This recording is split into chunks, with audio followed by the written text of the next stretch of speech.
We're going to do it, it's 10 questions. I'm sorry, hang with 10, they're fat. 10 questions. 10 questions. I got a 10-question fitness test for you. I want you to ask these questions of yourself and of your team as we go along. Okay? And you'll know a lot more about whether you have a team that has the propensity to extend the established stage, or you've got a team that is causing folks to go from exploration to disengagement. Question number 1, do you know your fit? Section is called Finding the Right Fit. Do you know your fit? Every team, every division, every store should have a fit. Now, when you bring somebody onto your team, we spend a lot of time assessing their skills. Is that a fair statement? We assess their skills in resumes. We assess their skills in interviews. We have HR give them skill tests. We do a lot of assessing of skills. Skills determine whether they can do the job or not. Skills have nothing to do with culture. Culture is about characteristics. So one of the things that organizations, and Verizon does a pretty good job of this overall, but one of the things that organizations are beginning to understand now is that I have a fit for my team, I have a fit for my store, I have a fit for my division, and that fit goes beyond skills. The fit is characteristics. Culture is about characteristics. What are the personal characteristics that are required to be engaged and contribute to my team? Everybody in here in some ways is a leader of a team. So ask yourselves, what are the characteristics that an individual must have to be successful on my team? I'll open it up to you, I'll ask you. There's all kinds of team leaders in here.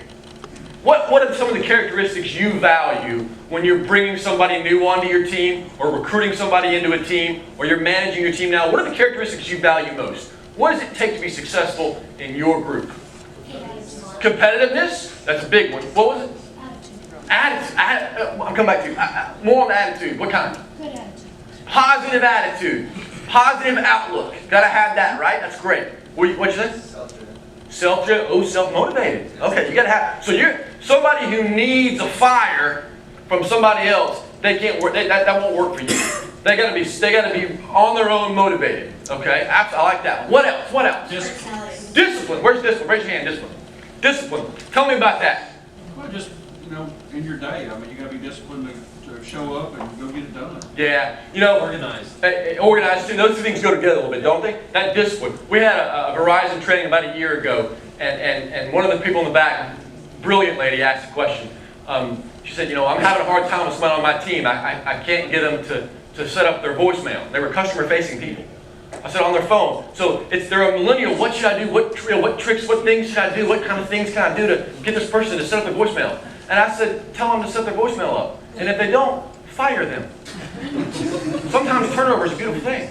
You got to have a certain sense of discipline, right? Or you don't belong on the team. Well, there's one over here I missed. What was it? Personality. Okay, tell me about personality. What kind of personality on your team? What are you looking for? Different personalities, but different ways with other people. If you get somebody in there with an energetic, open-minded personality, it spreads the team, and it can create the whole team being that excited personality as well. Absolutely. That energy can catch, be contagious, right? One of the things too, this is cool, little organizational thing. Sometimes if you bring in somebody who may not be high energy, but they're high empathy, they're a good person, they're empathetic, but they're not high energy, then if you get projects and individuals that don't require a lot of energy, that person can kind of take the lead. You know what I mean? So it's mixing up the different personality types too. There was one back here. Yes, sir. You have to be smarter than me. Smarter than you. That doesn't